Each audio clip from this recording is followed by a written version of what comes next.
The protagonist of this manhwa is one of the most ordinary-looking people you'll ever see, and he works at a logistics center to make a living. Kim Jong-yum kinda hates his job, and you'll soon find out why. When he tries to strike up a casual chat with the robot next to him, the tin can just ignores him and gets straight to work. And that's exactly why he dislikes being here. You see, the entire logistics center is filled with technologically advanced AI robots that handle most of the manual labor. Jong-yum is the one overseeing everything, but there's not a single person to talk to.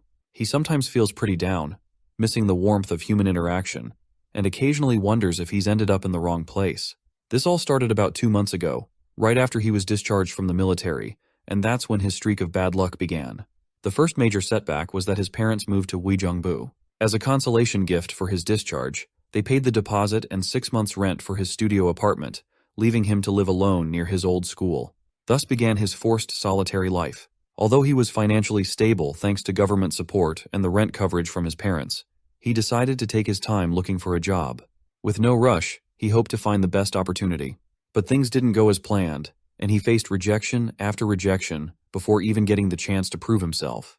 After a month of job hunting, he was going stir-crazy from extreme boredom. One day, while killing time, he ended up venting to his sister about their pathetic brother who couldn't even land a job. Naturally, his sister had a field day trolling him, and during their chat, he heard about delivery companies using AI robots to make work easier, and a lot of people were working as operators in these companies. His interest was piqued, and that's how he ended up in this dump of a place where there's literally no one to talk to. Just as I'm saying this, we hear another person calling out to him. This man looks quite grumpy and unpleasant at first glance. It wouldn't be surprising if he were the manager, as he fits the role perfectly. Anyway, the senior informs his junior that they're out of tuna stock, even though the system still says there's some left. He tells our boy to check the warehouse for any missing stock. Of course, Jong-yum complies with a fake smile plastered on his face. Looks like the big bro was not expecting to hear this, and he promptly asks if he is actually recovered. Anyway, once Kim heads into the warehouse, the door behind him starts to close. He quickly begins searching for the tuna his senior mentioned. After rummaging around, he spots the stock, climbs up a riser, and grabs it. Just then, he hears a loud thud of the door to the warehouse slamming shut. He tries turning the doorknob, but it's stuck. He calls his manager Shin, but there's no answer. The thought of calling 911 crosses his mind, but he decides against it, because he's not stuck in a freezing freezer, so it wouldn't be worth the hassle. Instead, he takes a selfie and sends it to his sisters, letting them know he's trapped in the warehouse. At first, she teases him about his situation, but then she suddenly says she just heard a building collapsing outside her house. Of course, the brother gets worried about his sister and quickly calls her phone number. When she picks up, she doesn't say anything, and he wonders if she's just pulling a prank.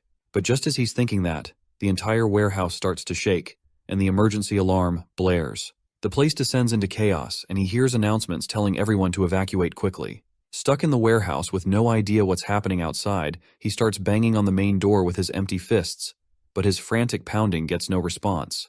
Desperate, he decides to call 911, only to find that the cellular signal is down.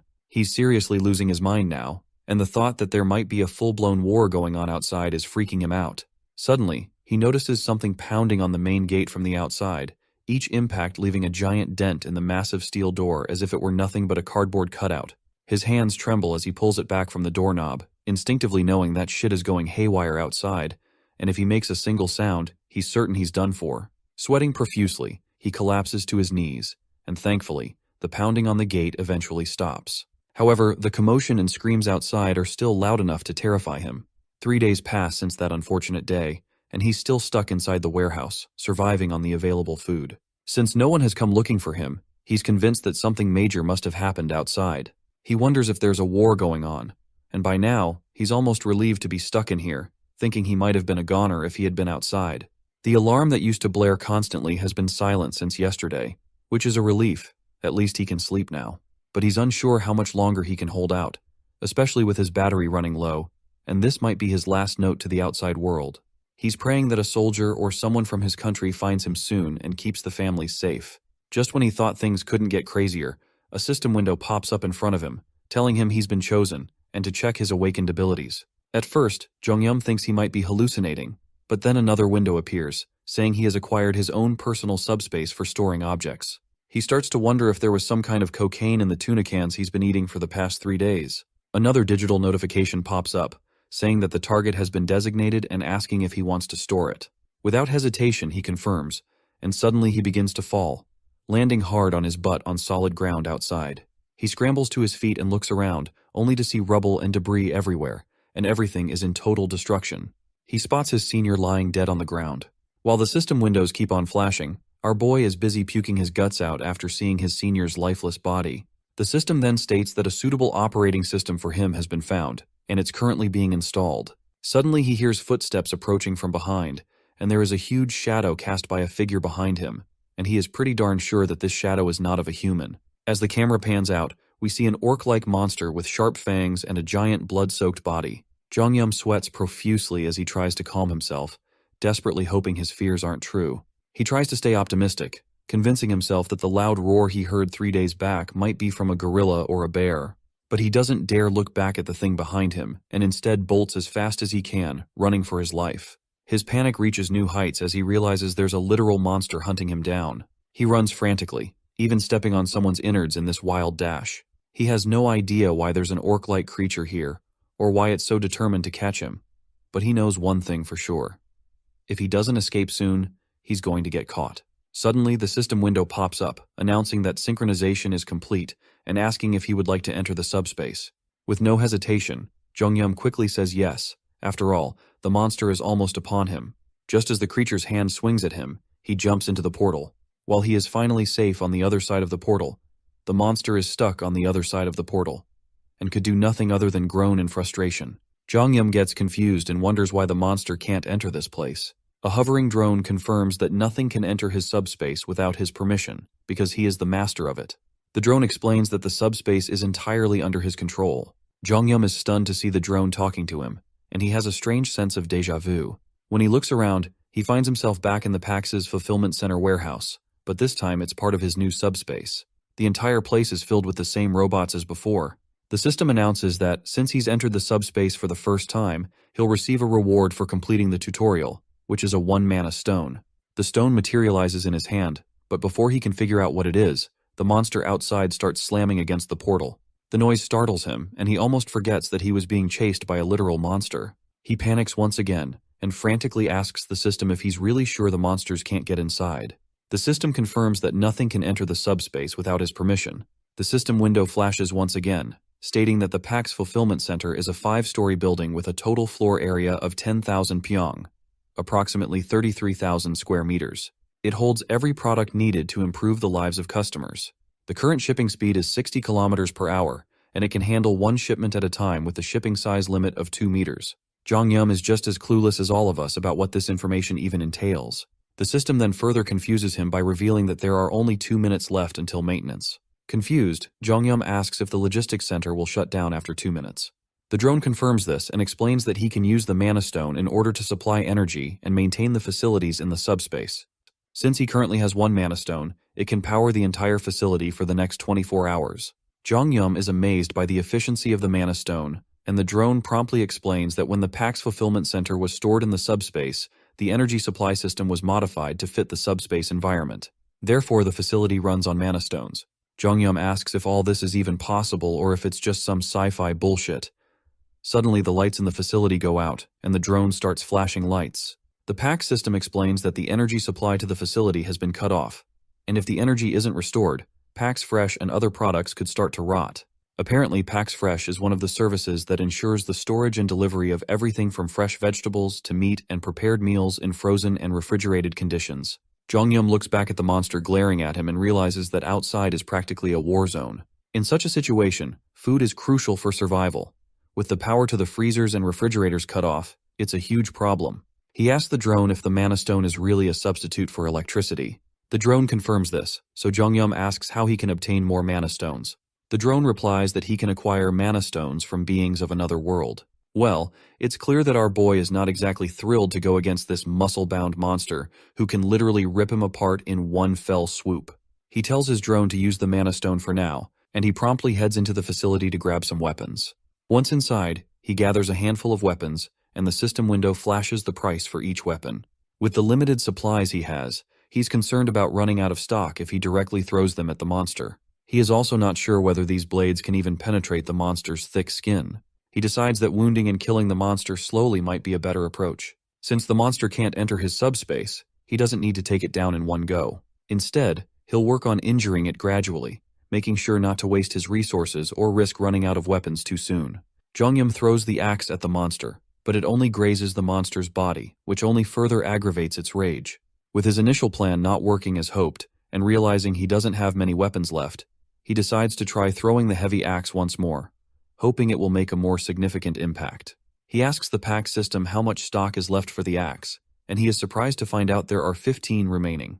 He was expecting only a few, so this number catches him off guard. He quickly inquires about the location of these axes. Once Jongyum reaches the storage area, he is shocked to find out that these axes are duplicating infinity. The pack system explains that these items are created using a process that allows them to be duplicated indefinitely. While they can be damaged or altered, they cannot be depleted. This revelation shocks Jongyum, because if what the system is saying is true, then he has access to an infinite stock of weapons. Surprisingly, the pack system confirms this. With this newly discovered knowledge, Jongyum is relieved that he no longer needs to worry about running out of weapons. He can freely throw them at the monster without concern for depleting his stock. He is sure that his shoulders might give out before the monster does, but at least he has a seemingly endless supply of weapons. The system then shares an interesting tidbit. Apparently, our boy doesn't have to throw the weapons manually, because he can automatically ship products from the subspace to the outside world. The system explains that shipping is only possible every 30 seconds, but it can be sped up by improving the skills. Jongyum quickly asks how to throw his weapons, and the system says all he has to do is think about the registered product and say ship for it to be automatically sent. Right as the system explains this, Jongyum promptly says the word ship, and an axe flies through the air at incredible speed and smashes into the monster's disgusting face, taking it down effortlessly. The axe was thrown by the drone, and when Jongyum asks about the throw speed, the system replies that the default shipping speed is 60 kilometers per hour. Now it makes sense to Jongyum what the system meant by shipping speed before. The system then reveals that if he wants to change the speed, he can adjust it up to a maximum of 75 km/h. To go beyond that, he'll need to enhance his skills. Naturally, Jongyum asks the system how to enhance his skills, and the system explains that he can do so using mana stones. Speaking of mana stones, our boy quickly remembers the monster he just defeated, and he realizes he'll need to fight more of these creatures to advance. He quickly grabs some gear from the facility. The first thing he grabs is lightweight combat boots costing around 50,000 KRW and matching tactical combat pants for about 78,000 KRW. Once he's equipped, he also buys a detailed map of the Seoul metropolitan area and a permanent marker. He draws a circle around the Gwangjin district and then marks the neighboring districts as well in a certain order. With his plan in place, he decides to start with the nearest marked district and work his way towards his final destination, Ijeongbu, where he hopes to reach his parents. Since Jongyum is starting from Gunpo, and he does not even have a car, he realizes it's going to be a long journey to reach his parents. Although it's not as fast as a car or motorcycle, a regular bicycle is still pretty valuable in a post-apocalyptic world, and if I'm being honest, it's practically a Lamborghini at that moment. He hops onto the bike and starts pedaling through the desolate world. After about 30 minutes, night falls, and he's managed to take down almost 12 orcs during this short journey. He then reveals to us that he has learned one valuable thing after taking down 12 orcs. But before he could explain anything about his discovery, a monster suddenly appears and tries to attack him. Jongyum quickly retreats into his subspace, leaving the monster outside. While the monster is immobilized, he uses his shipment ability again to deliver the axe with incredible speed. Unfortunately, the axe misses its mark slightly and only injures the monster's shoulder. To use his shipment ability again, Jongyum has to wait 30 seconds for the cooldown, and there's also a range limit of 10 meters.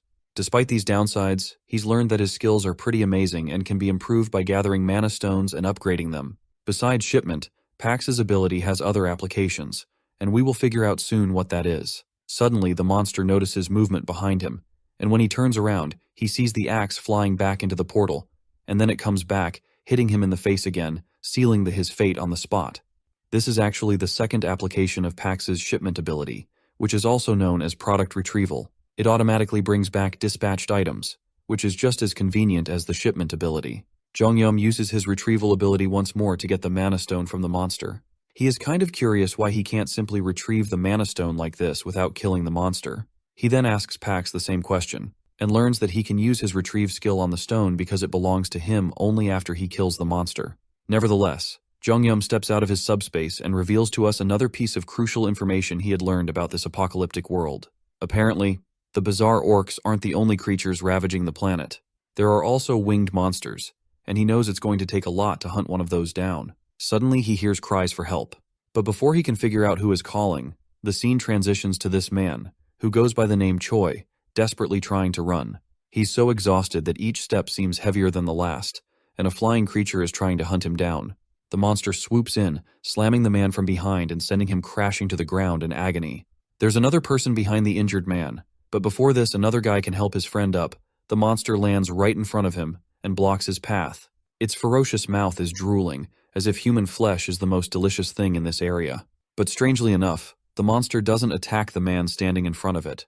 Instead, it turns its gaze toward Choi, who is lying on the ground, groaning in pain.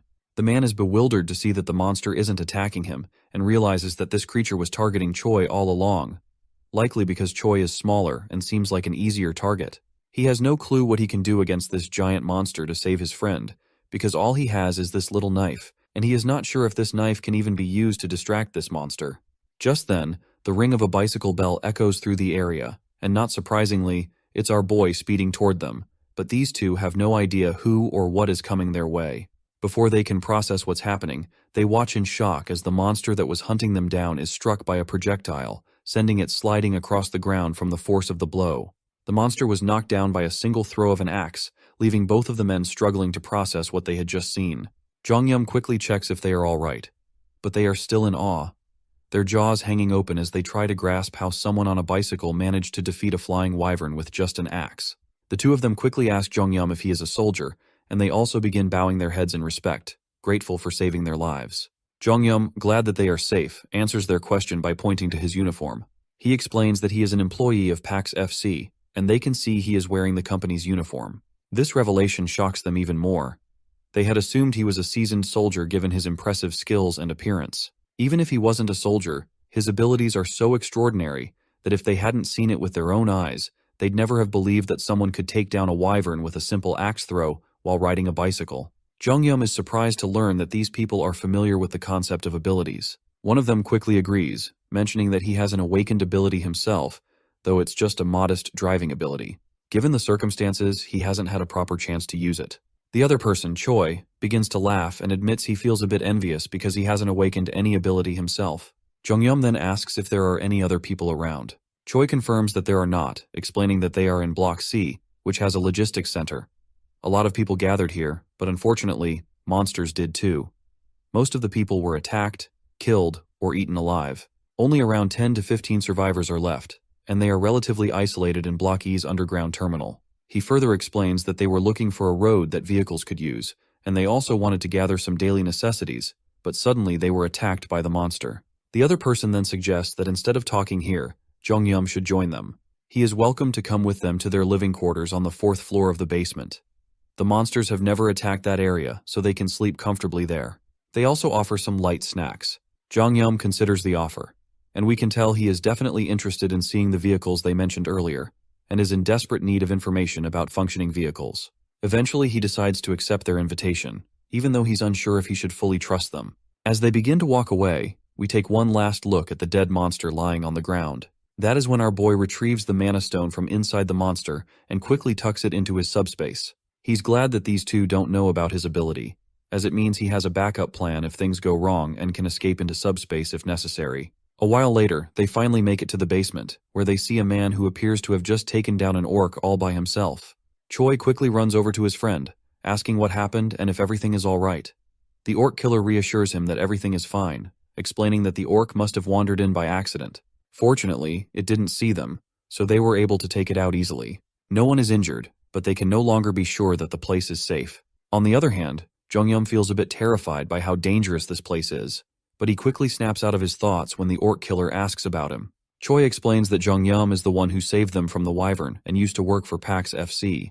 He also mentions that Jongyum is quite strong, having killed the wyvern with a thrown axe from a distance. Everyone is amazed and curious about what kind of ability he might have. At that moment, a woman rushes toward him, and she is absolutely thrilled that he saved Youngsu and Byung-chul. She is so grateful that she begins doing a happy dance. The others start to gather around him, showering him with praise. Jongyum tries to downplay it, saying he was just doing what he had to do. Just as our lad is getting so much attention, Choi tries to disperse the crowd, telling them not to tease the young guy. Just then, the orc killer guy speaks up, saying that everyone here has been working together for over 10 years, and that Yongsu and Byungchul are like family to him. He's genuinely grateful to meet someone who saved his family, and introduces himself as Lee Jin-mok, the center manager of Daehyun Express Terminal. He even bows his head in respect for saving his two friends. Once the pleasantries are over, Jin-mok gives Jung-yum a brief rundown of the place. He explains that while they can't guarantee the safety of the location, it's much more comfortable than the outside world. They have food and water supplies from the logistics center, so Jung-yum can eat as much as he wants without feeling embarrassed and can make himself at home. Jin-mok also mentions that they have plenty of supplies and can get more from the logistics center if needed. Kyle is actually pleased that these bunch of stupid heads don't suspect him of anything just because they see him as a kid. Of course, everyone is left wide-eyed and their mouths are hanging open at this absurd news. Mok Jin quickly asks what on earth this even means. Choi confirms it again, saying it's literally gone, and explains that this is why they were chased by the wyvern. The others in the group refuse to believe this and question how such a massive building could simply disappear. Mok Jin then finally comes to terms with the reality, and also tells his other friends that if the monsters roaming around can be real, then it's not too far-fetched to believe a building could vanish into nothingness. Meanwhile, Jung-yum stands silently, and I'm not quite sure if the disappearance of that logistics center has something to do with our boy's subspace. Anyway, the manager tries to keep everyone calm and tells them that no matter what, they need to dig through the tunnel. If they stay here, things will only get worse. He encourages everyone not to be discouraged, saying that their time has just come a little early and that they will start heading into the tunnel as soon as possible. The woman from before, fired up, tries to motivate the others by reminding them that, even without the logistics center, they still need to think about their next move. So she insists they must force their way through. Jung-yum turns to the manager, asking what force our way through actually means. The manager explains that everyone here has homes elsewhere, and vehicles are essential for travel. However, with the roads blocked, they need to find a way through. Jung-yum perks up at the mention of the vehicles and asks for more info. The manager confirms they do have working vehicles, but explains that all the roads are blocked. The golf course obstructs the way to the north, containers block the east, and the southern Yangdong Expressway is completely destroyed. The tunnel to the west is the only exit, but unfortunately, a group of wyverns has taken over that tunnel. Until now, everyone has been surviving by getting food and water from the logistics center, but now they have to force their way through. The manager tells Jung-yum that he doesn't have to go through the tunnel since the blocked roads are for vehicles, and there are ways to escape on foot or by bicycle. However, Jung-yum quickly responds that he needs a vehicle as well, and thinks it's best to go through the tunnel. The manager does not try to change our boy's mind any further, and simply says he's welcome to join them if he's up for it. Jung-yum smiles and says he'd be glad to work with them. Jung-yum also thinks in his mind that it would be better if he kept his abilities hidden. While the group seems nice enough, he can't ignore that they've been struggling to survive while he was safe in the center. They might have run out of food and supplies, and he's sure they won't be upfront about their situation. He understands their need for secrecy, and plans to stay cautious as well. He then turns to the manager and says he wants to check out the situation with the tunnel and the wyvern. He's planning to go scouting, but in reality, he just wants to use his abilities to demolish that horde of monsters to rack up some sweet mana stones. The scene then flashes back a little. After taking down a bunch of monsters, he saved up 5 magic stones. With these, he can cut the cooldown on his shipping ability down to 5 seconds. That's when he sees 3 new shipping abilities. The first one is Precise Delivery, which, as the name suggests, locks onto the target and guarantees a hit. The second is Simultaneous Delivery, which lets him ship up to 2 items at once. The third is Automatic Delivery, which allows him to automatically deliver designated items, with the timing interval being adjustable. As cool as these abilities sound, each one costs about 10 stones, and our guy is totally looking forward to see them in action, though he's still a bit unclear on what exactly automatic delivery does.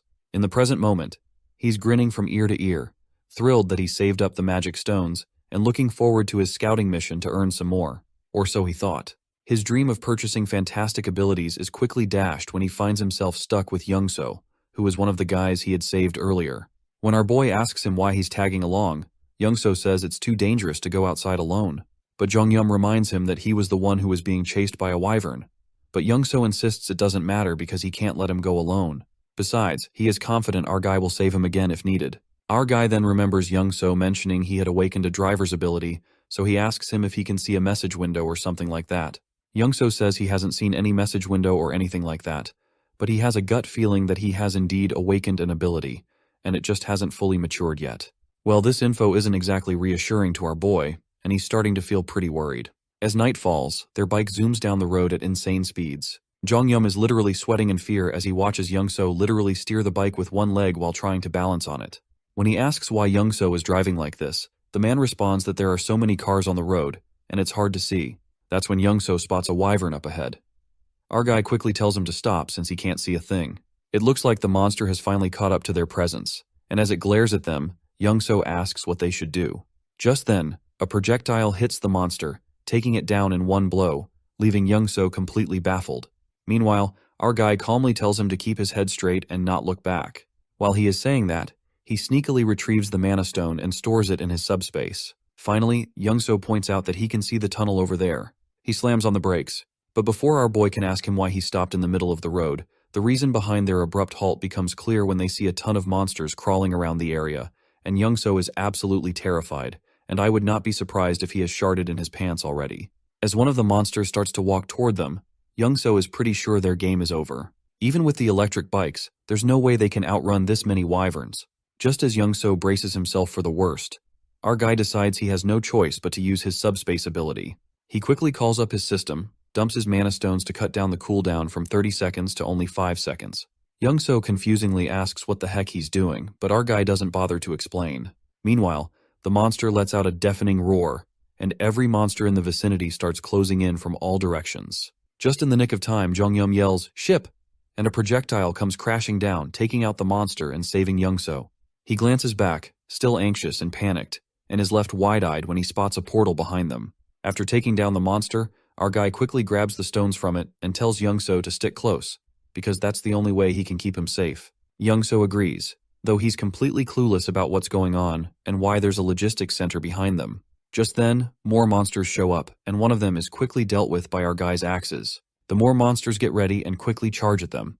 Youngso panics and begins stepping back, and eventually dives into our boy's subspace. The monster, on the other hand, brutally slams into the subspace barrier, while Youngso stumbles back and falls down to the ground. The monster regains its composure and charges again, but our guy slips into his subspace just in time. The monster slams into the barrier once more and is soon taken down by an axe, dropping right away. Meanwhile, Youngso looks at this scene in awe, as if he has just witnessed a miracle. He can barely believe his eyes, and from the logistics center to the axes flying around, he's not sure what amazes him more. But he is sure of one thing, that for our boy, these monsters are nothing more than pests, and this tunnel is just an annoyance he can clear out without breaking a sweat. He then reflects on how everyone in the basement wanted to use the delivery vehicle to carry food and move relatively safely, and the tunnel is just a part of the route. Even if they get through safely, the monsters are still out there, but for our guy, it's different. He really just needs the vehicle as a means of transportation, since he can deal with anything with ease. Youngso has even started to feel a bit jealous as well, because with an ability like that, he could easily get to his family as soon as possible. He's not sure how far our boy plans to travel that he is feeling the need to use a vehicle. Suddenly, they notice the monsters starting to run away. Jongyum is fascinated to see that these reptiles are pretty smart, because they're fleeing instead of charging into danger. Adolf had told him that the power of darkness would make him stronger and allow him to sense a power, unlike anything he had felt before. Our boy curiously asks if he's never seen a mana stone before. Youngso admits he hasn't, so Jongyum explains that he uses them to enhance his abilities. Youngso finally gets it and wonders if he'll get a chance to try it himself someday.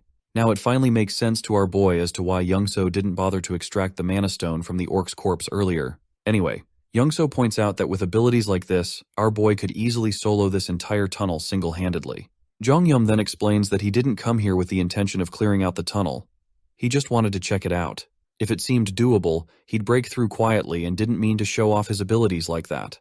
Youngso then apologizes for tagging along, but our guy reassures him that there's no need to worry. He didn't know the way to the tunnel anyway, so if he had come alone, he wouldn't have been able to get through. He then suggests it's time to head back since the wyvern has retreated for now, but might attack again soon. That's when Youngso asks how far our guy plans to travel that he feels the need for a vehicle. Jongyum explains that he's trying to reach his family, and his final destination is Uijeongbu, near the Gangnam district. This news takes Youngso by surprise because his own destination is on the same route to Gangnam. He reveals to Jongyum that he's heading to Indeokwan, which is on the way, and asks if it would be too much trouble to let him tag along until they reach Indeokwan. Jongyum isn't sure how to respond, but Youngso continues, saying that even if he gets through the tunnel, he's not confident he can make it home safely. His driving ability isn't much help in combat, but since Jongyum can fight off monsters, he might have a better chance of reaching his family. Youngso then promises to help our boy reach Gangnam faster than anyone else, and swears he won't be a burden on their journey. He's even willing to provide food for our boy along the way. Jongyum starts to see some real value in this partnership. Youngso's driving skills are beyond doubt, and more importantly, if this guy is on his side, he won't spill the beans about his abilities. It's a win-win situation because Jongyum fears that if his abilities became known, there's no telling what people might do, maybe even try to assassinate him, though that might be overthinking it. Still, better safe than sorry. So, all in all, our guy finally gives Youngso the green light to tag along, and the dude perks up like a kid in a candy store.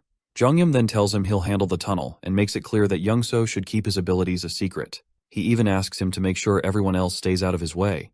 Youngso eagerly agrees, promising to ensure that everyone cooperates. He's super positive about it, ready to do his part. But things didn't go as Jongyum hoped, because that foolish guy went ahead and told everyone that our boy would be able to break through the tunnel on his own using his awakened abilities. All they need to do is wait outside until he is done, and then they can move forward. Jongyum is left wide-eyed and clueless, seeing that Youngso just spilled the beans on what was supposed to be a secret. The others are astonished by this news and are eager to see how Jongyum is going to pull it off. Youngso, on the other hand, is more than happy to explain, while Jongyum curses his rotten luck, realizing he's now in a tough spot. In the end, Jongyum steps up and says that by tomorrow morning, he'll have the tunnel cleared for everyone to leave. In his mind, helping them is the best plan he has, considering they still have food supplies, which should keep things relatively calm. Once the supplies run out, chaos will likely erupt among everyone, so it's wise to clear the tunnel and ensure everyone can leave safely. That's when the manager calls out to Jongyum, saying he won't pry into his abilities or ask any questions about them. Instead, the manager respects him for the decision he has made to help everyone. He offers some food supplies from their reserves to Jongyum, which leaves him quite taken aback, because this much generosity is just too much. The manager explains that since Jongyum risked his life to scout the tunnel, all they can offer in return is a bit of food. Now that he's even clearing the tunnel for them, they feel they can't repay him enough for his kindness. They apologize, saying all they can offer right now are a few words of gratitude. Jongyum tries to explain that he did it for himself because he wanted to, and that they shouldn't have to go to such lengths to help him. He insists that the food must be meant for their families and tells them to keep it. Youngso, however, steps in and tells our boy to just take it, and further points out that rejecting the food would be too harsh for everyone involved. Youngso also reminds Jongyum that he has a family too, just like everyone else. At that moment, Jongyum sees how excited everyone is to reunite with their families, and it makes him feel a pang of sadness because doesn't want to let them down. As everyone enjoys their time together, the next day arrives. When they finally reach the tunnel entrance, Jongyum tells everyone to stay back. He then starts pedaling his bike into the tunnel, determined to clear it out and come back. As he gets closer to the tunnel, he begins to spot the monsters. But before we see him battling them, the scene flashes back to his childhood. We see young Jongyum with a sore eye from a fight with his sister. He complains about it to his father, and it leads to another argument with his sister, and they eventually start beating the shit out of each other in front of their father. That is when his father points out how close they seem to be. His father then reflects that he was an only child of his parents, so he always envied the bond between siblings. He tells them that they have no idea how envious he is of their relationship, and even though they may argue now, they'll soon realize how truly precious family is. Suddenly, their mother bursts into the room, leading to a hearty argument between their parents. It's at this moment that Jongyum feels the warmth of family. The scene then transitions into the last night, where our boy is recalling all of these moments with his family after seeing how everyone is overjoyed at the prospect of finally reuniting with their families, knowing that Jongyum would clear the path for them. They spent the entire night like that, basking in the warmth of anticipation. When midnight strikes and everyone falls asleep, Youngso wakes up to use the bathroom. Noticing that Jongyum is missing, he heads outside and asks the patrolling guards about him. They report that Jongyum said he was going out for some fresh air a while ago. He then further walks forward and looks around and finally spots our boy. He quickly asks why Jongyum can't just sleep, and our boy replies that he can't sleep there. Just as Youngso looks in front, he is absolutely boggled out of his mind to see that the entire vehicle is filled to the brim with food and supplies. Youngso finds this ridiculous and quickly asks why he is giving away so much stuff. Our boy just casually mentions that he only loaded about half to avoid making the vehicle too heavy. But this amount should be more than enough for everyone. Youngso is even more astonished when Jongyum says this is the last vehicle he had to load. The realization hits him quite hard because if this is the last vehicle, then our boy must have packed the other 15 vehicles with the same amount of supplies as well. Jongyum quickly tells him to keep this a secret from everyone else. He then warns his friendly AI not to overdo it because he doesn't want to embarrass himself. Our boy just casually says they still have plenty of supplies left. The man is left astonished to hear this, realizing that the amount of supplies our boy just generously gave away is more than what you will find in an entire logistics center. He can't fathom how much Jonghyum must have in stock to give away so much. We return to the present, where Jonghyum is effortlessly demolishing monsters like it's no big deal. As he fights, he thinks about how much easier it would be if he could just put all the people into his subspace and carry them to the other side.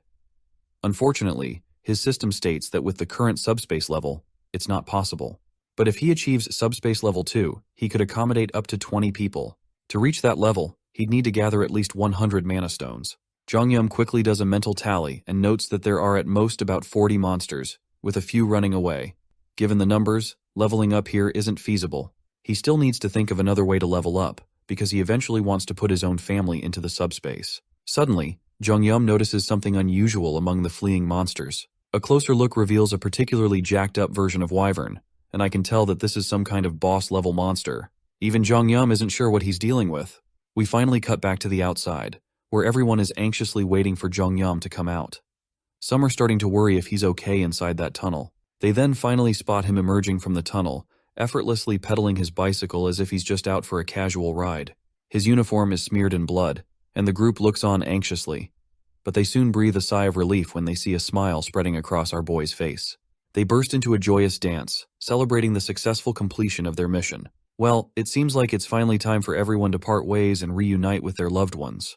They express their gratitude to the manager for sticking with them until the very end, and hope that he gets safely home as well. Jonghyum hints that if they run into any trouble, they should try opening the cargo hold, as he has prepared a little gift that might be helpful. Everyone is intrigued and as well as curious about the gift, but they eventually get into their respective cargo trucks and start making their way through the traffic. Once they cross the tunnel, they wave their goodbyes one last time and head down their separate roads. We then see Jonghyum sitting in the passenger seat, still preoccupied with the monster he saw in the tunnel. He's unsure if it was actually a wyvern, as it fled so quickly that he didn't get a good look at it. He then starts wondering if the wyvern he spotted was a leader, or maybe just an adult version of these monsters. But his thoughts are cut off by a weird crunching noise coming from under their truck. When we look near the tires, we see that the trucks run over some dead bodies, and the driver's face is full of sadness from hearing the bones breaking. Even Jonghyum can see the regret on his friend's face, but they've got no choice but to keep moving. With bodies and wrecks everywhere, there's no clear path, and it's a mess no matter where they turn. He thinks to himself that if his discharge had been delayed by just 3 months, he might have been one of those dead soldiers. The whole situation is worse than they thought, with monsters still munching on the corpses. Suddenly, Youngso calls out to him, which snaps our boy out of his thoughts. Once he looks ahead, we see that the road is blocked up ahead. Youngso points out that the barbed wire looks like it was set up by the military to block something, and they'll have to take another route. He mentions there should be another bridge they can cross. But that is when our boy spots something at the end of the blocked bridge. And just as we take a closer look, we notice a new type of monsters we have never seen before. Now it finally makes sense what the military was trying to block. While Youngso is panicking and considering turning the car around, our boy sees this as an opportunity to level up his subspace. He then notices a narrow sidewalk on the road, perfectly blocked on both sides. He quickly tells his friend not to turn the car around and asks if he can pass the vehicle through that sidewalk. Jonghyum explains that he's come up with a good plan to get through this situation without having to turn back, and he's absolutely thrilled and excited about pushing this truck through a literal pedestrian sidewalk. Youngsu was shocked by such a suicidal choice, especially when an orc appeared in front among the hounds and started scattering the mutant hounds. The monsters didn't seem to be friendly with each other at all. Even though the orc had an advantage in size and strength, the mutated dogs were simply more numerous. Poor orc didn't stand a chance against such a hungry pack, and their hollow mouths didn't stop them from tearing flesh. Our two could only see the blood and flesh flying in every direction. Poor Youngsu was really scared, and even knowing the abilities of our hero doubted the sanity of the idea of going straight there. Just in case, he asked what Youngsu meant and whether he is really going to cross this bridge. Our hero was more than confident in his abilities and thought it was even easier than his frightened friend thought. While Youngsu was trying to gain courage, Jonghyum asked him a strange question. Had he ever heard of a game where 3 races wage war against each other? It's a certain space strategy game called Stark. But Youngsu was much older than our hero and didn't know anything about this game. Jonghyum decided to tell him a little about it. This game had content where players could play on customizable maps and change settings as they wanted to have fun. Among these maps, our hero's favorite was the one where he had to fend off swarms of monsters using limited units and terrain. And as Jongyum thought, the current situation was very similar to that map. Of course, Yongsoo had no idea why he was being told all this, but his understanding was not necessary in this situation. All he had to do was to do as Jongyum told him. To begin with, Yongsoo had to turn the car around and back up to the barbed wire barrier, of course tearing down the barbed wire, making as much noise as possible, thus attracting the attention of the monster hounds so busy with their bloody feast. Then it was Jongyum's turn to get down to business. He activated his system and resorted to the last skill he wasn't even going to use. But now was the most suitable situation. He unlocked the auto ship skill by spending 10 magic stones. He immediately asked Pax to spend all the remaining magic stones to increase shipping speed. Pax did so without delay, and now the shipping speed had increased to 100 kilometers per hour. Now that everything was ready, Jongyum could invite the mutant hounds that had been eating orc to come to him. After a hearty lunch, it is playtime. The unsuspecting dogs rushed forward, but they didn't make it in time. The double-door refrigerator quickly demolished them completely. As you can see, the game was not fun for the hounds. It didn't end with the first refrigerator, and more came after it. In just a few seconds, Jongyum received 12 magic stones, and he was very happy about it. The reinforced shipping range and precision delivery he had improved while he was still clearing the tunnel. Jongyum might be throwing axes instead of refrigerators now, and together with the recently improved speed of precision delivery, it could be quite effective. But while using precision delivery last time, Jongyum found out that this skill doesn't track the target all the way through. Instead, precision delivery only slightly corrects the direction according to the movement of the target.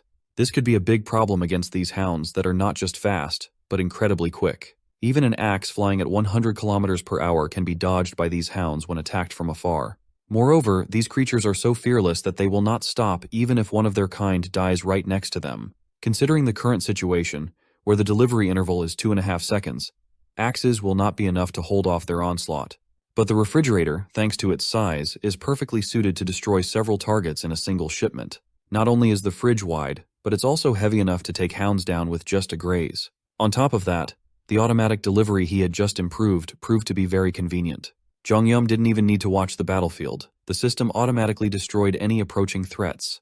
For now, our hero could just rest and relax. The hounds did not give up despite not even being able to get close to Jongyum. All they had to do was howl with rage and keep trying. Although, let's be honest, against the flying refrigerators, they didn't stand a chance. As the battle continued, Yongsoo had the carelessness to look back. He nearly lost his jaw from surprise when he realized what he saw. He thought that Jongyum could only throw axes, but here were refrigerators that were beyond his imagination. Okay, one flying refrigerator was something he could still imagine, but a new flying refrigerator every 2 seconds was unbelievable. Besides, why would the logistics center keep so many refrigerators in stock? Yongsoo began to wonder if it could be that the stock being retrieved was coming out as new products, even if axes are indeed retrieved and reused by his system. But how it could work with refrigerators was not clear to him. Yongsoo just couldn't believe it and froze in place. He didn't even notice when Jongyum came back to him and asked if he wanted something to eat. Yongsoo finally realized what was going on and asked a question to make sure. He wondered if it was possible that Jongyum's supply was infinite. Jongyum was a bit surprised by such a question. He thought that Yongsoo had figured it out a long time ago. But he was wrong. All this time, Yongsoo had thought that Jongyum was collecting axes after using them to recharge them, and couldn't even think that he actually had an infinite amount of them. In fact, Jongyum did indeed collect the axes after use with the system, but only so that they wouldn't lie on the road and accidentally injure someone. Hearing this didn't make Yongsoo feel any better. He still couldn't believe that items could be infinite. When he came to his senses a little, our hero asked again what he wanted to eat. Yongsoo had had a difficult day of emotional turmoil today, and a Coke Zero and a donut was more than enough for him. While they were eating quietly in peace to themselves, behind them, the delivery system was mercilessly scattering hounds. Yongsoo was a little ashamed of his stupidity, and that he had underestimated Jongyum's abilities. But he was still grateful for the food, even if it was infinite. Our hero was only happy to share, and was also grateful to Yongsoo for his trust from the beginning. Now if he needed anything, he should just let our hero know. He had almost everything in stock. But Yongsoo was in no hurry to overuse someone else's generosity. He had enough of what Jongyum had done for him, clearing the way of monsters and helping him get home faster. Literally, after they crossed this bridge, it would only be an hour's journey to his home. Jongyum was happy to hear that his friend would be able to see his family soon. Yongsoo was too, but he also had fears of what he might see there, and he just hoped that nothing had happened to his family and they were safe. Jongyum understood him very well, for he too was worried about his parents and sisters. He wanted to give Yongsoo some kind of gift and noticed his ragged clothes. He shouldn't have come back to his family like this. Besides, the hounds were still continuing their futile attempts, and they had time to solve the clothing problem. The only remaining question was what style Yongsoo would choose. He was already uncomfortable that our hero was helping him even with clothes, but he didn't refuse. Besides, Yongsoo was sure that Jongyum had what he needed: aviator glasses and a cool jacket. Just what a top-class driver needed to drive around the apocalyptic landscape. Just in time, the hounds were almost finished. Just a couple more to go. With a new look, Yongsoo gained an unprecedented confidence, and sure of the truck's durability, decided to head out right away. His movements were fast and precise. Even Formula One drivers would envy him. Jongyum only had time to grab on tightly before Yongsoo pressed the gas. The remaining hounds didn't even try to stop them, and they drove straight down the narrow road. Yongsoo was lightning fast regarding everything about driving. At this rate, he only needed 20 minutes to drive home, but Jongyum needed to hold on tight. Our hero's truck flew down the broken roads as if it were a highway. Poor Jongyum asked Yongsoo in vain to drive slower, and it looked like he was about to throw up. Luckily, his suffering wasn't long. They finally arrived at Yongsoo's house, or rather, to what was once his home. Now it's a ruin. Kim Jongyum and Yongsoo had reached their destination. Looking at it from afar, the apartment complex was in extremely poor condition. The structure was already old, and the attacks had nearly demolished it. The surrounding buildings suffered the same fate. The whole district was not built to withstand a monster apocalypse after all. There were remnants of buildings and debris cluttering the road, but oddly enough, no corpses could be seen littering the ground. The view was very different from the main street, where bodies were scattered all over the place. The duo entered one of the crumbling buildings, and Yongsoo faced his home's door for the first time in a while. His hand trembled at the thought of his family on the other side of the entryway. He just needed to press the number, open the door, and go inside. Those were 3 simple steps, but he couldn't bring himself to move his hand to the keypad out of debilitating fear. Jongyum watched from behind. He could see that his new buddy was having an impossibly hard time opening the door. Yongsoo had stepped on the gas so hard that they covered a distance that should have taken an hour in less than 20 minutes. That was how eager he was to see his family again. He drove to this area, fueled by thoughts of his wife and kid. But if he had to face a cold corpse inside their home, he might not be able to handle it. There was no way he could open that door, no matter how much resolve he had. Anyone would be stunned at the thought of the worst-case scenario. Jongyum reckoned it would be best if he took the lead and opened the door instead. He tapped Yongsoo on the shoulder, and he tensed up. Our boy asked if he could press the doorbell for Yongsoo's sake instead. At first, the S-tier driver didn't know whether to accept or not, but he eventually accepted Jongyum's kind offer. No one would want to confirm their family's death, especially in this uncertain era of instability. If Jongyum were in Yongsoo's position, he'd rather have someone else open the door, even if there was only a 1% chance of seeing his loved ones lifeless. Finally, Jongyum pressed the doorbell, and they waited with bated breath. As it turned out, he didn't even have to knock or press the bell. A person inside the house slowly opened the entrance. The duo turned to the door as they heard it creak open. Yongsoo's eyes widened as he stared at the person opening the door to his home. His wife and little girl stood at the entryway, seemingly waiting for him all this time. When she saw her husband, who hadn't come back throughout the confusing and tumultuous descent of monsters, she couldn't believe her eyes. Yongsoo's tears finally escaped. He felt the joy and relief of seeing his family alive after dreading the possibility of never seeing them again. He quickly ran toward his wife and daughter, covering them in a tight, loving embrace. Jongyum watched the heartfelt reunion from the sidelines. He was happy his new buddy got a good ending. They didn't even have to knock or ring the doorbell. Yongsoo's wife just knew she had to open it. She heard a noise and looked through the peephole to see her husband. While he thanked every deity for keeping his family safe, Yongsoo's daughter clung to her father, crying and telling him she hated him for making them worry so much. After a few minutes of sobbing, Yongsoo's wife finally noticed another person standing in the hallway. Yongsoo introduced Jongyum as the benefactor who helped him get back safely. At that moment, our boy's vision turned blurry as his world spun, and everything went black. He fell, lost strength in his legs, and started to lose consciousness for unknown reasons. Yongsoo worriedly called out his name, but he looked way too dazed. The last thing Jongyum saw was the hazy silhouette of Yongsoo and his family. He knew he shouldn't be losing consciousness here and now, but it was out of his control. What little light remained faded, and he couldn't take it anymore. Jongyum's mind drifted to a distant memory when he curiously asked his dad why he wasn't crying. Dad just looked at him reassuringly and explained that parting with loved ones didn't bring only sadness. All kinds of emotions come to mind. You inevitably remember all the time spent together. It was the day of Grandma's funeral, and Dad felt affection, gratitude, regret, longing, a wide array of emotions. He firmly believed farewells didn't need to be solely sad. Upon reflecting, Dad felt more gratitude than sadness. Gratitude for being shown the true essence of love. His mother had given him a heart that cared without expecting anything in return. It would be difficult for a child to understand now, but one day, as time passed and Jonghyun gained more life experience, he would realize the same thing. Dad firmly believed his little boy would understand that giving and receiving love would never be easy. From the memory of his grandma's funeral, Jonghyun's subconscious brought him to a more playful one. He was transported to the days when his sister would beat him mercilessly with pillows. She weaponized pillows and proudly beat her brother to the ground. It always ended with him crying from the pain, sometimes with a matching injury on his face. His sister was ruthless, though. She insisted she didn't even hit him hard. She even used the pillow to soften the blow, yet he cried like a baby. Little crybaby Jonghyun ran to snitch on Dad while his sister celebrated her victory. Once again, Kim Sol had successfully defended the household's championship title. The siblings bickered and fought a lot, but from Dad's perspective, they were as thick as thieves. Dad always lectured them about how, despite resenting and annoying one another now, the day would come when they'd realize just how precious family is and what love truly feels like. Then, Mom would come and lecture her husband about yapping and not helping her prepare dinner. That night, Jonghyun remembered how good the piping hot stew looked on the dining table. The whole family sat at the dining table while Juyeon was busy fiddling with her phone. Mom asked if she was texting a crush, but that's just how middle school girls act. They can't go one day without texting their friends. On TV, a professional fight, personally curated by Kim Sol, was playing. Mom couldn't even watch her dramas, with the feisty little girl hogging the TV. Given that Sol was going to middle school next year, she thought of trying out for the boxing or combat sports club. She even picked a school with the best sports program. At that time, middle school was still a distant concept for little Jonghyun. Years passed, and he finally graduated from primary school and joined the same middle school his sister attended. He looked at the welcome banner for freshmen and breathed in the air of his first day. Jonghyun awkwardly looked around, surrounded by unfamiliar faces. He watched as some kids laughed and walked together to their respective classes. He could still picture how neat and radiant their new uniforms looked. Jonghyun couldn't help but compare himself to his better-off classmates. While they wore new, perfectly fitted uniforms, he had to wear an old, used one that looked way too big for his lanky frame. Despite the stark difference between his jacket and theirs, young Jonghyun still smiled and held his head high.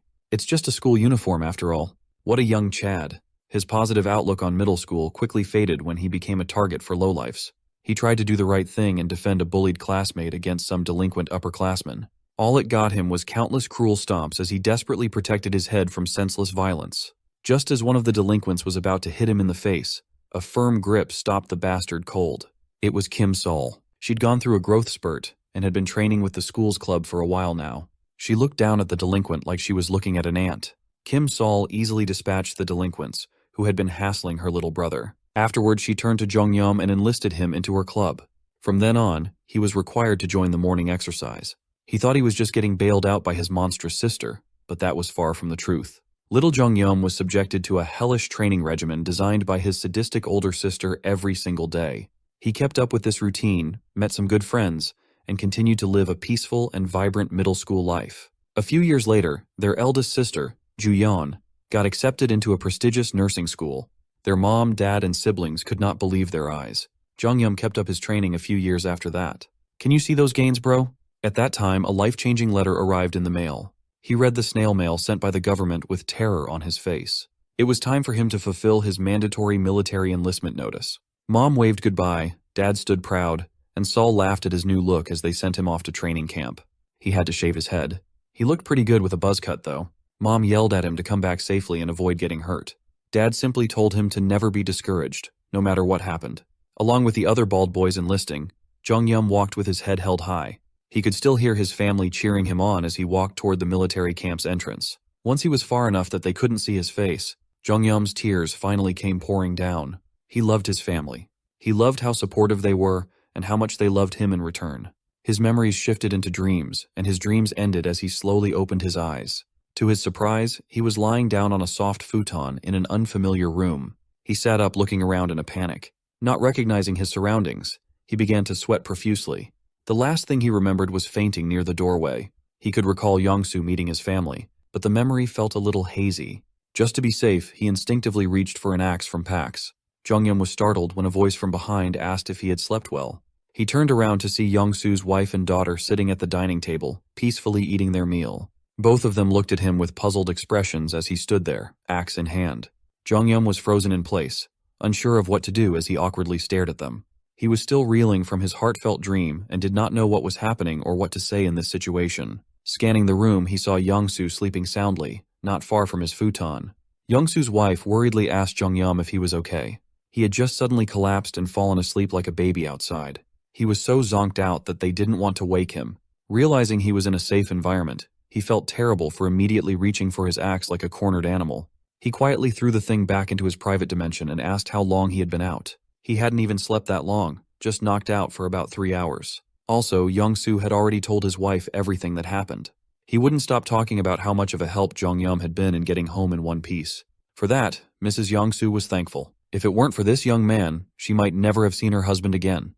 The sincerity of her words made him feel awkward, as he insisted that Young-soo also helped him a lot. At that moment, the suave driver woke up and insisted that, in comparison to the help he received, he couldn't say he'd done much at all. Jong-yum had saved his life multiple times after all. Mrs. Young-soo invited the boys to have a meal before they talked. Mr. Young-soo insisted on waiting for Jong-yum to wake up to eat together, so he had been napping. With a warm and relaxed smile on his face, Young-soo invited the young man to the dining table. Jong-yum returned the warm smile with one of his own. As soon as he sat at the table, he was greeted by a freshly made, piping hot homemade meal glistening under the light. It was a conger eel stew. Jong-yum was not expecting to be served such a lavish meal when the apocalypse had been raging for days. Mrs. Young-soo hoped the stew would suit his taste as she wanted to treat her husband's savior to something a little more generous than usual. But with limited ingredients, this stew was the best she could make. Jong-yum wasn't lying when he said there was no more luxurious meal than this. Since Mrs. Young-soo and her little girl had already eaten, she left the boys to eat their fill. He found it a little odd that she would go as far as to leave the room, but the food in front of him looked too good to think about anything else. He took a spoonful of the stew, making sure to get a little bit of everything in that sucker. When he put that thing in his mouth, it felt like he was ascending to the high heavens. It tasted so good he reached enlightenment. It looked like he had tasted the nectar of the gods. The taste brought on a bright sensation and a surge of emotion. The vast and diverse flavors of the stew unfolded on the tip of his tongue. He couldn't figure out how Mrs. Young-soo managed to balance the sweet and oily taste of stir-fried kimchi. What lingered in his mouth was the clean, savory taste of mackerel and the kick of kimchi. Despite the rich and complex taste profiles, somehow it felt cozy, like it was made with a ton of love. Bro went full-on food wars on that stew. He finished the bowl and respectfully put the spoon down on the table. Both Jong-yum and Young-soo had been eating convenient foods from packs, so warming their stomachs with a homemade meal felt life-changing. It made our boy contemplative about his life. Since the world ended up like this? No. Ever since he left the military 3 months ago, this conger eel stew had been the best meal he'd had. It was almost comparable to his mother's kimchi stew. His thoughts were interrupted by Young-soo's question. If he remembers correctly, Jong-yum was supposed to cut through the Gangnam area. Without a hint of hesitation, Young-soo offered to drive him there.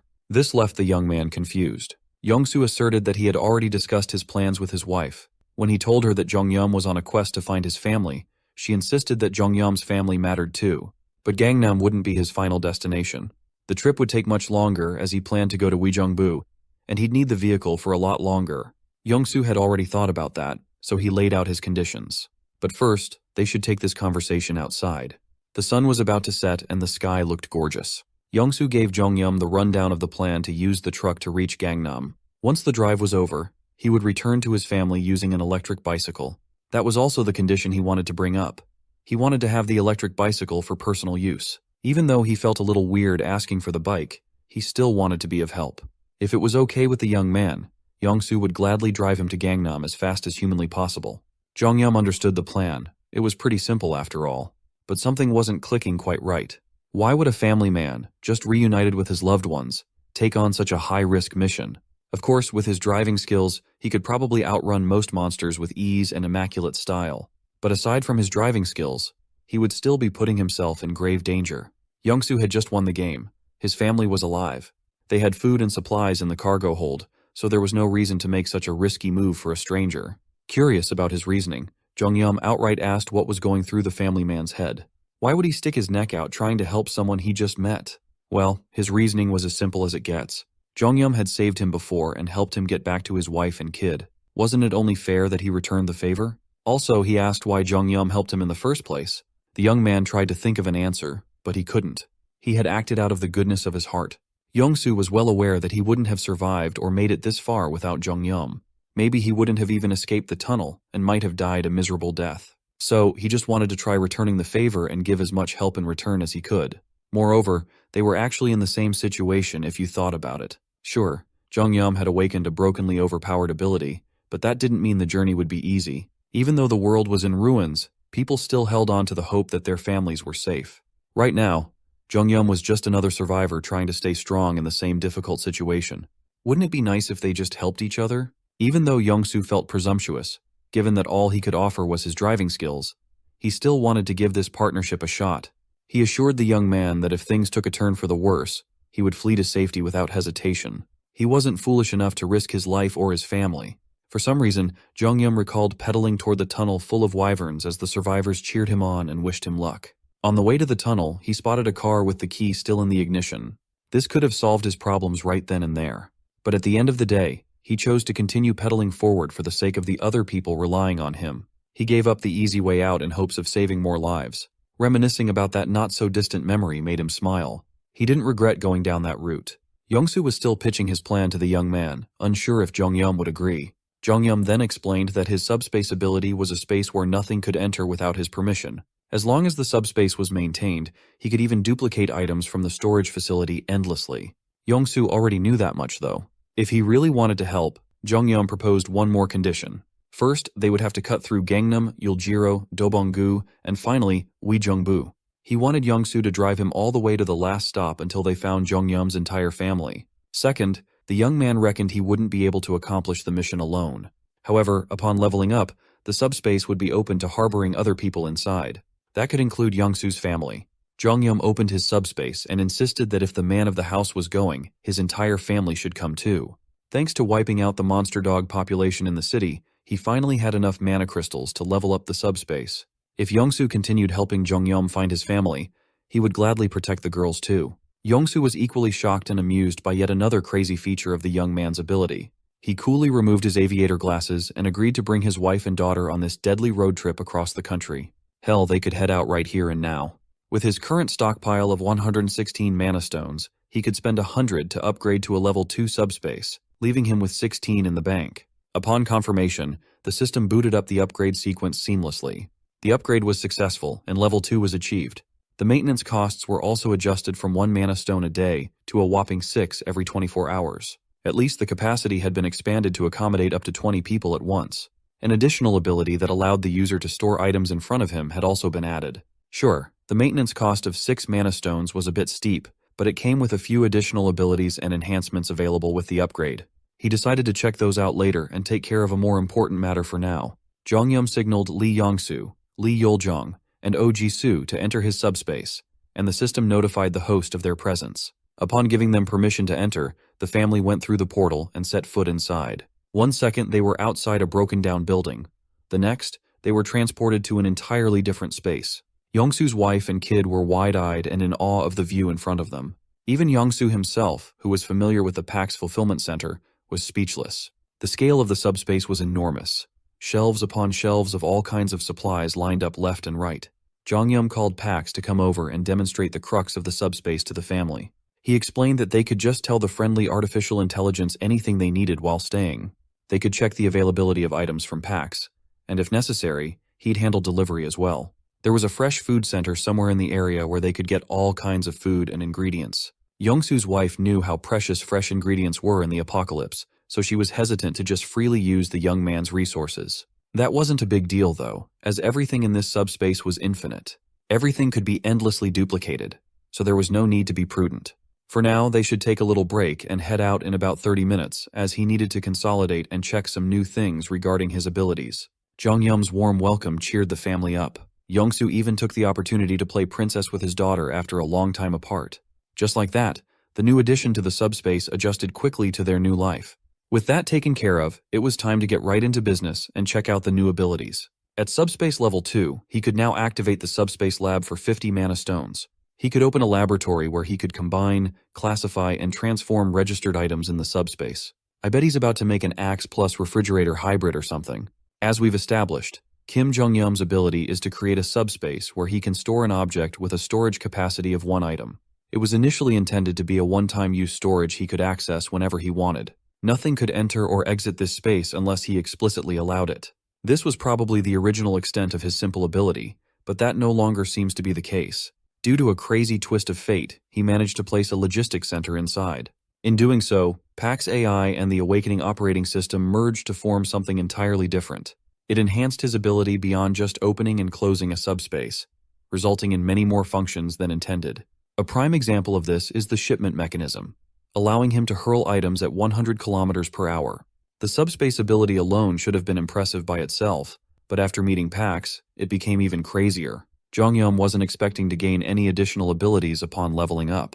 Here we are upgrading to level 2 and unlocking one more slot for his storage capacity. This meant he could store more than just the Pax fulfillment center in his subspace. On top of that, he unlocked the option to install a lab where he could manipulate items registered in his subspace. The idea of creating something by combining two different items was fascinating, but it required a whopping 50 magic stones to start, so that would have to wait for now. In any case, it's clear that leveling up would only make his abilities more overpowered from now on. He really wanted to check out all the new features, but he was too short on mana stones. For now, there is one thing he can confirm. When he first stored Pax FC in the subspace, Jongyum thought he had lost his mind, so he just casually blurted out the command to store the whole center without thinking twice. If it's true that he could absorb and store anything, then could he go crazy with it? When the system asked what he would like to store next, Jongyum resolutely answered that he wanted to store the entire planet Earth. He was prompted to confirm his choice, and he did. Tension filled the air as he waited for the results. After a few seconds of silence, the system informed him that it failed to store the entire planet, as the target was outside the storable range. Jongyum already figured it wouldn't work, but he had to give it a try. The ability would have been too overpowered if the command had gone through. From behind, Yongsoo approached to discuss the route they should take to reach Gangnam as quickly as possible. Yongsoo suggested taking the main road for now. Jongyum was expecting a few more minutes of rest, as Yongsoo was supposed to be playing with his daughter after being apart for so long. But they would have to save that playtime for later, as the little girl had already passed out, surrounded by all kinds of toys. She felt safe inside the subspace and fell asleep after just a little playtime. Yongsoo thanked the young man once more for everything he had done for him and his family. Humble as always, Jongyum asserted that it was no big deal, as they were simply helping each other in these tumultuous times. This filled Yongsoo with a strong sense of duty to repay Jongyum no matter what. Next thing you know, the duo was back on the cargo truck.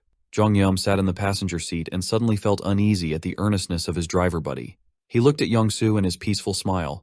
Driving was the only thing Yongsoo was good at. If we're talking speed, he would confidently claim he's faster than anyone on the planet. Jongyum felt uneasy at Yongsoo's stillness and asked if they could go slowly for now. He even said, "Please." But Yongsoo was already locked in. He intended to speedrun this whole trip and make the young man experience real speed. Jongyum's tears fell as the truck sped up without warning. And so, with Yongsoo's family safe in the subspace, the boys braved the abandoned world in their speeding cargo truck. It didn't take long to reach the next leg of their journey after staying on the main road for a few minutes. They had to switch to an alternative route, which was more deserted than the main road. Luckily, there didn't seem to be many monsters roaming the area either, meaning monsters only gathered where people were. Jongyum hadn't known there was an isolated road like this on the way to Seoul. The area was supposed to be a Bronze Age archaeological site or something, so it was protected from urban development. The road was a bit tough, but they didn't have to worry about random monsters or shady people popping up. Jongyum was already drained just from sitting next to such a recklessly skillful driver. Much to Yongsoo's surprise, there seemed to be a blockade in the middle of the road. They had just left the ruined city, and this area was supposed to be an abandoned path, yet man-made deterrents cluttered the ground. If he wasn't mistaken, it looked like military barricades, complete with spike strips to stop any vehicle daring to go off-road. Maybe the military was still active in this area. Maybe there was a base nearby. That seemed like the simplest answer, but Jongyum didn't think this installation appeared here so simply. Looking through the side mirror, he spotted an armed military vehicle approaching from behind. Upon closer inspection, the driver and the others in the vehicle didn't look like they belonged to the military at all. Those guys had probably been watching the truck from a hiding spot. The duo wouldn't be able to avoid